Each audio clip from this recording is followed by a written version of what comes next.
क्या किया इन लोगों ने संविधान के साथ। सही मायनों में अगर किसी ने संविधान की हत्या करने का काम किया था तो वो कांग्रेस की सरकार थी।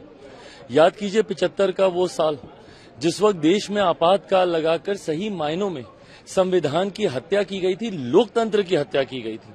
और आज सबसे बड़े संरक्षक संविधान के यही लोग बने फिर, जबकि हकीकत है कि इन लोगों ने संविधान के निर्माता डॉक्टर बाबा साहेब भीमराव अंबेडकर तक को कभी उनके जीते जी सम्मान देना जरूरी नहीं समझा। उनको चुनाव हरवाने का काम किया, और तो और उनकी एक तस्वीर, एक प्रतिमा तक भारत की संसद में नहीं थी 89 से पहले, जबकि इनकी अपनी पार्टी के नेता और उसमें भी एक ही परिवार के 3-3 लोगों की तस्वीरें भारत की संसद में लगी हुई थी। ये लोग बात करेंगे संविधान की। हकीकत है इन लोगों ने सिर्फ लोगों को डराने का काम किया। अगर किसी ने सही मायनों में संविधान को सम्मान देने का काम किया, और ये मैं सिर्फ कहने के लिए नहीं कह रहा कि गठबंधन का घटक दल हूं इसलिए नहीं कह रहा, मुझे बताइए ना कब इन लोगों के शासनकाल में संविधान दिवस मनाया जाता था, कब इस तरीके के कार्यक्रम हुआ करते थे। दशकों तक थी कांग्रेस और इनकी अलाई पार्टीज के साथ वाली गठबंधन की सरकार है, कब इन्होंने संविधान को ये सम्मान देने का बात किया।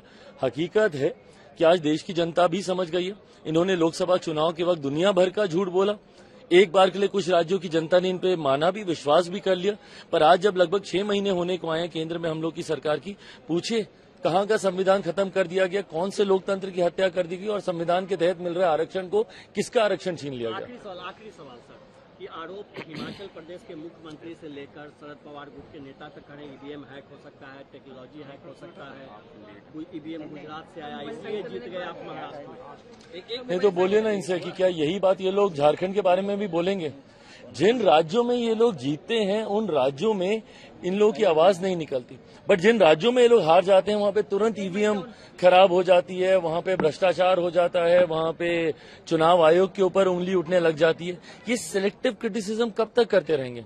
या तो आप मानिए कि फिर जो झारखंड के परिणाम है वो भी गलत है, आप मानिए कि जिस तरीके से जम्मू कश्मीर में आप लोग वहां पे आए क्या वो गलत है, क्या नेशनल कॉन्फ्रेंस इस बात को मानेगी कि वहां पे जो चुनाव हुए वो गलत हुए, क्या जेएमएम इनका साथ देगी जब ये बोलते हैं कि भैया यहाँ पे जब चुनाव हुए झारखंड में तो उसमें ईवीएम की गड़बड़ी हुई है।